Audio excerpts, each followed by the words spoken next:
A note to the Biden and Trump campaigns. If history shows us anything, it's that presidential debates are mostly remembered not for style or substance, but for those unexpected moments which can either boost or doom a candidate's chances.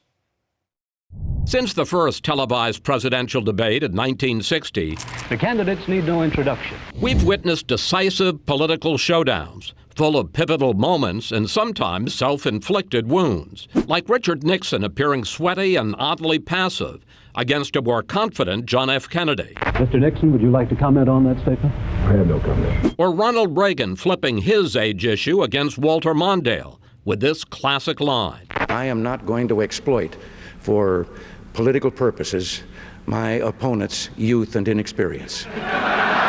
Despite all the preparation, debates sometimes bring out the less appealing sides of a candidate, like Michael Dukakis appearing emotionless in 1988. Governor, if Kitty Dukakis were raped and murdered, would you favor an irrevocable death penalty for the killer? No, I don't, Bernard, and I think you know that I've opposed the death penalty during all of my life. Or Al Gore in 2000, sighing and exasperated in his debate with George W. Bush. I've had a record of appointing judges in the state of Texas. That's what a governor gets to do. Kristen, with past as prologue, should Biden lean into his age issue? Should he be ready? He's no Ronald Reagan, but should he be ready with some kind of prepared one-liner when Trump goes after him on age or acuity or fitness for office? He needs to be ready to address it, but he should not lean into it. There was a time when experience may have gone in his favor. That was 4 years ago. That is not right now. Americans are not saying, yes, you are over the age of 80, and that's wonderful. So he really needs to demonstrate that the age is nothing but a number rather than lean into it as any kind of a selling point. The people I've been talking to at the White House say the best way for Biden to handle the age issue is how he performs in the debate, to just show over the course of those 90 minutes that he's up to 4 more years. Kara, does Biden need to lean in, especially if Trump goes after him in some way on this issue? Well, he can push back at Trump because Trump's had a number of mistakes in speaking, and it's just he seems more vibrant. Like I said, he seems like the guy. Who? Trump seems like the guy in Right. the senior cafeteria who's yelling about who stole his pudding, but it seems vibrant at least, and that's the problem. Is that even though I think they probably have. So is there anything issues. Biden can do, or is it basically I think he can show have us? maybe one line, but showing us rather than tell is critical here. Show versus tell is absolutely critical. But he should have a line tucked away, some kind of little line that is funny. I'm sure he has lots of comedians at his disposal. Try to get one good line that works. It would be great for Biden to lean into the age issue if he were actually capable of doing Right, it. he's But not I witty, don't right. think he's actually capable of carrying it off in the way that Ronald Reagan did. Of the two candidates on that stage, Trump is actually funny, capable of being funny. right. And Biden excelled in 2020. The memorable line of that debate was when he said, "Will you shut up?" when he showed exasperation and was dismissive of Trump's constant interruptions and, being annoying. And I think you got to play to who you are. Then there are the gaffes when, despite all the coaching from their teams, a candidate steps in it. Here's President Gerald Ford in a 1976 debate with Jimmy Carter. There is no Soviet domination of Eastern Europe, and there never will be under a Ford administration.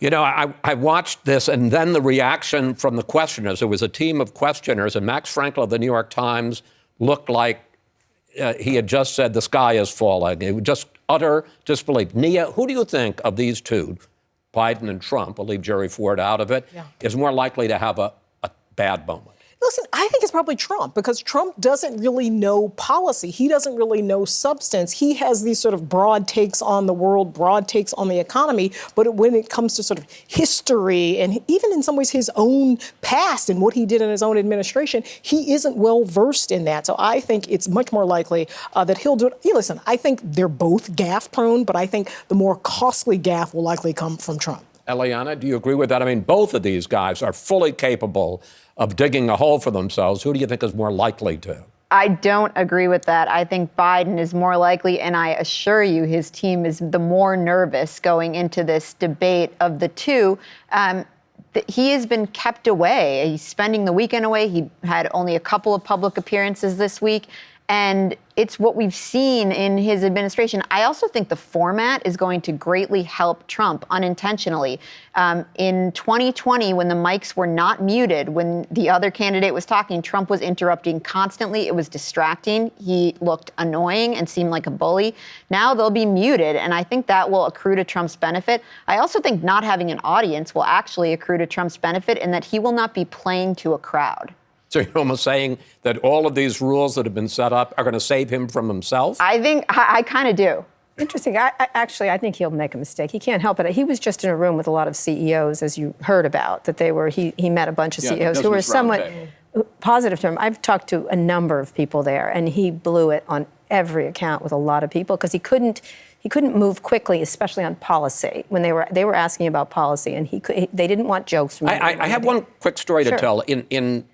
When I did the debate between Clinton and Trump in 2016, they each got 2 minutes, and these were all policy questions. And you all know that if you have 2 minutes that's yours exclusively, you use every bit of it and probably go over a little bit. Trump would often be finished talking about an issue of substance in a minute 20, a minute 30. He couldn't fill up a minute 30 worth of time on substance. And what was interesting, a lot of them were surprised by the cognitive issues, like that he would go from one thing to the next. So tangential stuff will be a problem for him. And then there are the iconic moments, prepared or spontaneous, when one candidate crushes the other.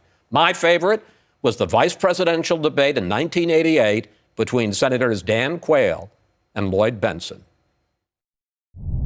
I have as much experience in the Congress as Jack Kennedy did when he sought the presidency. Senator, I served with Jack Kennedy. I knew Jack Kennedy. Jack Kennedy was a friend of mine. Senator, you're no Jack Kennedy. And that was a guttural roar like I've never heard before. Kristen, who do you think is more likely, whether it's, and that I have a feeling was canned and prepared because Quayle had this ridiculous habit of comparing himself to Jack Kennedy. Who do you think is more likely to have a winning moment? So I think Biden's fate is entirely in his own hands. I don't think that there's anything that Trump can do to be the sort of kill shot here. But that means that for Biden, because these expectations are so low, if he does something like you may recall in the State of the Union a few years ago, he gets into it with Marjorie Taylor Greene, and that becomes the clip that everyone remembers. I think if Biden exceeds that very low bar, he has the most opportunity for a quote unquote winning moment, purely in part because of those expectations. Nia, I want to pick up on that because a lot of people are going to watch the debate, millions, but a lot of people won't sort of focus on that and will really review what happened in terms of the clips and what's out there the day after. Who's more likely to have the winning clip? Listen, I think Biden, if he is spontaneous, right, I don't think he should have sort of prepared lines as much as just off the cuff. That's what you saw in the State of the Union. I think, he can be witty, he can be smart and fast on his feet. And I think that's what was so great about his State of the Union performance. And I think he can bring that here. Again, he is smarter at policy, at doing the job of the presidency than Donald Trump is. I mean, that is just an objective fact. The only thing I'd say back to that is, but Trump is a showman. Don't ever underestimate him.